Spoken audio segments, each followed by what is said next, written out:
So with pre-release for High Seas this weekend, under normal circumstances, I would be using this midweek Dice Commando video to do kind of a set rundown or talk about the top commons from the set. However, have you kids seen these new Ranger cards? These are amazing, and it is absolutely game-changing for Rangers within the format.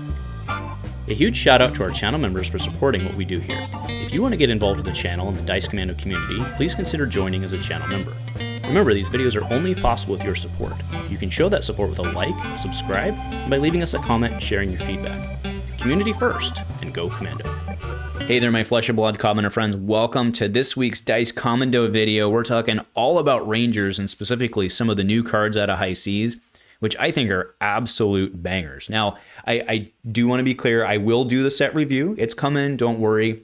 But I couldn't not talk about these because I think these are absolutely changing for them within the format. And can I also say that for some of these, I think we're really glad Voltaire's not around, even in Constructed, because some of these are super good. So what the heck am I talking about? Now, disclaimer, I'm not saying that these are the only 4 cool cards in the set. That's not what I'm saying. But these 4 cards, I think, are a pretty big deal for Rangers within the commoner format. So the 4 I'm talking about specifically in no real order is Dry Powder Shot. So this is a 0 for 3 arrow. When it's put face up into your arsenal, it gets +2 this turn. The next is Scouting Shot. When this is put face up into your arsenal, you may look at the top card of your deck. That seems pretty good for Azalea. We have Swift Shot, which is when this is put face up into your arsenal, it gets Go Again, and this is a 0-4. Scouting Shot was also a 0-4. Then we have Call in the Big Guns. Your next arrow attack this turn gets +3. You may put an arrow from your hand face up into your arsenal with, of course, Go Again. So let's start with Dry Powder Shot. Now, we're all very familiar with Headshot, which was reprinted in the set, by the way, which I think is really cool. But Headshot was from Arcane Rising, one of the OGs, and this one was always pretty cool because for 1, it was a 1 for 4, which is below rate, right? Remember, 1-5 is the standard arrow rate. But this one had more potential because when it was put face up on your arsenal, aka when you load it with a bow, right? Because when you load with a bow, it has to go in face up, so you can basically prove that it's an arrow. So this is a 1 for 6, right? It was always a good arrow, right? Didn't always, I think usually the blue, I think Lexi's were playing the blue of this, I think, because it's pretty good on rate for blue. I don't think they were playing the reds. But now look at Dry Powder Shot. It's a 0 of this version, okay?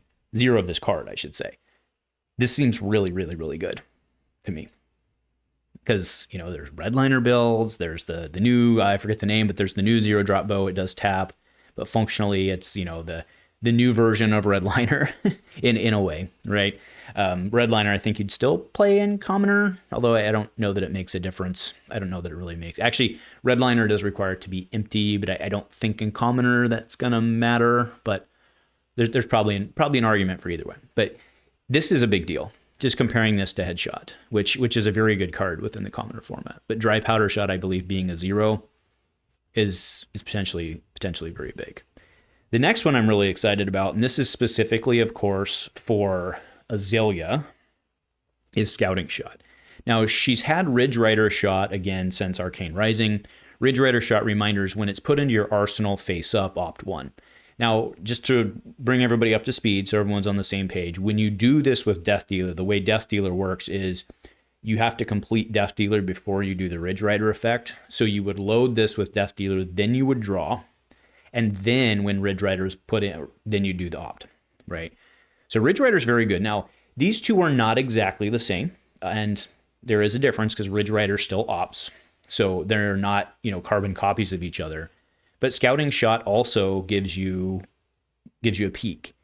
So we're used to something like, Spire Sniping is, it's like a 1-5-4-3, lets you do 2 cards and you get manipulation on those 2 cards. It's not the same as an opt, but you get manipulation on those 2 cards.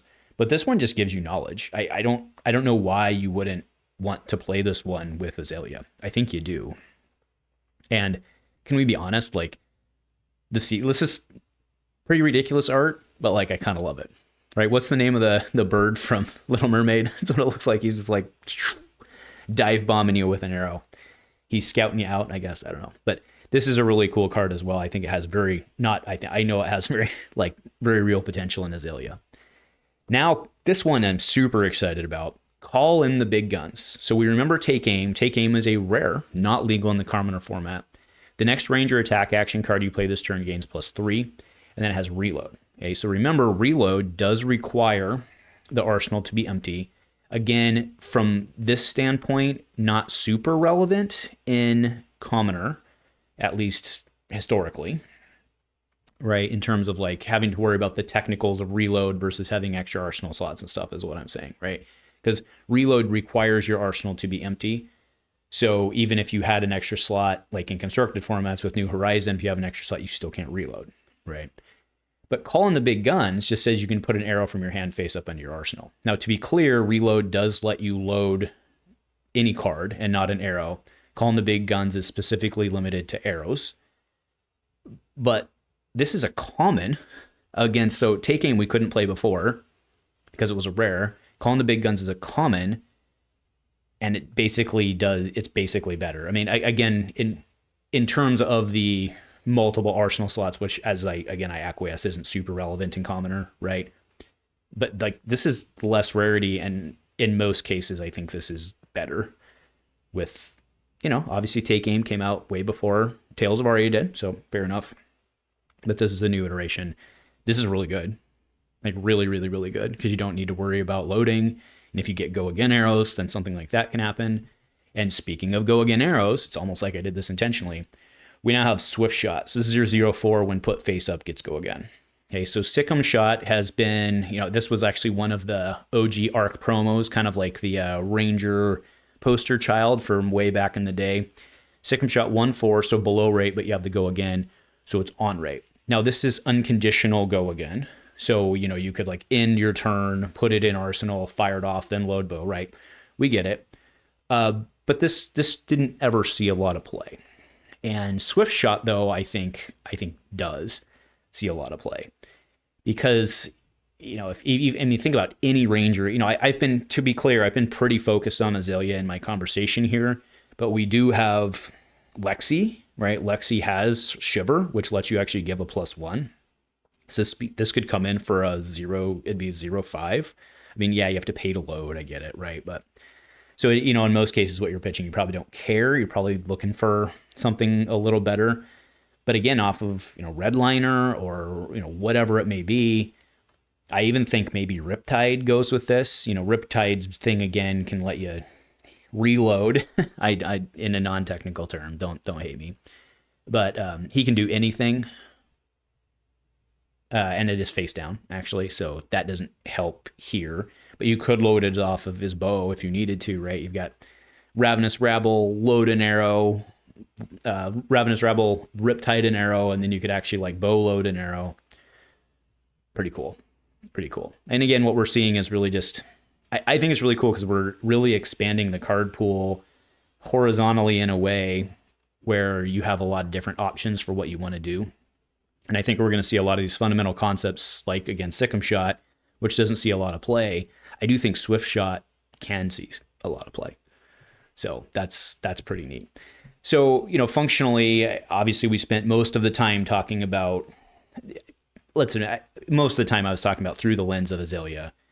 But I do think there's interesting options here for Lexi as well. Remember that Shiver gives the potential dominate. Now, it's not from like the extra damage thing, which I'm pretty sure we've debunked at this point isn't going to be super good with Ball Lightning.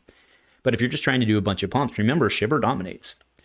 So if you're dropping in like the 0/5 arrow with like 2 pumps on it, I mean, actually, that's not a horrible, I'm just coming up with this now, right? But like, that's not a horrible build to explore, because you could do headshot and the powder shot, and then just a bunch of pumps with dominate. That's not horrible, right? It's going to cost you 1 in one case, and it'll cut 1 to load, and then the other one would cost you 2. So you could maybe have some 1/4s. There's serious potential in that with just like on-demand dominate from a certain point of view. So lots of really cool, these cards are just amazing. Like, this is very big for commoner. I think it's big for, oh my God. Can you imagine if we had Voltaire? Can you imagine some of these cards? Just thank God. Well, living legend. Take it to Worlds, kids. That's the answer. So anyway, that'll wrap up today. I just am blown away how good these heroes are. So let me know if you agree or if I'm overreacting and I'm just fanboying out. It's completely possible. Let me know what you think, folks, and go Commando.